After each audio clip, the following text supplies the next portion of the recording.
The Edis 2013 edition featured one of the most fiercely contested next-rated categories in the history of Nigerian music. The nominees: Burna Boy, Seyi, Tammy Crane, Phyno, and Tizzle. In the end, it was Tizzle who won. The man who would later become the African giant had to watch someone else lift the trophy. Think about what that means. Now think about where each of those nominees is today, then consider where Tizzle is. Born in Ikeja and raised in Ikorodu, Lagos, not the part of Lagos the industry came looking for. Moriofe Oluwaseun Oluwabamidele had to fight for every inch. He started as a rapper in the three-way band, hustled his way into a deal with Tizzle at Different Entertainment. Then, on February 22, 2013, he released Shole.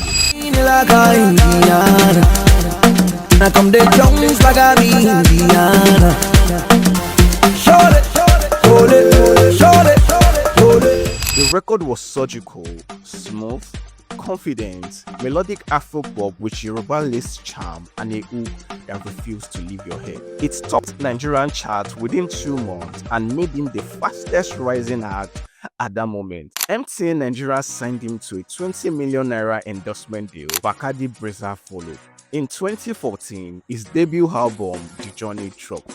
17 tracks, stacked with features from Tiwa Savage, Olamide, Antorankin, and Nice. It went on to win Best R&B Pop Album at the Edis. By every measure, it was one of the strongest debut albums Nigeria Pop had produced. Then 2015 arrived and something changed.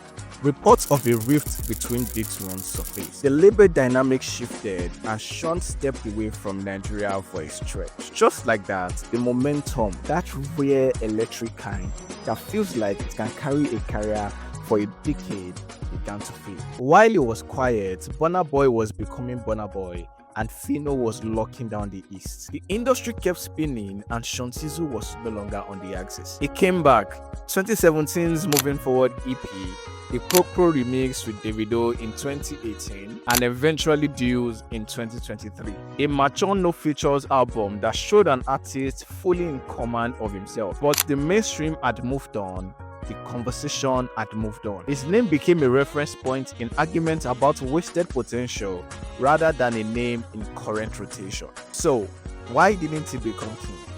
The label collapse happened at the worst possible time, right when consistency was the only currency that mattered. He had no institutional safety net, no moving machine, no second shot at the level of visibility Shole had briefly given him. He had the talent, he had the heat, he had the moment. What he didn't have was someone in his corner when the moment started slipping. And in Nigerian music, that absence is often the only difference between a prince and a king. Next week, another prince, another story, another crown that almost was. Who should we feature next? Let us know in the comments.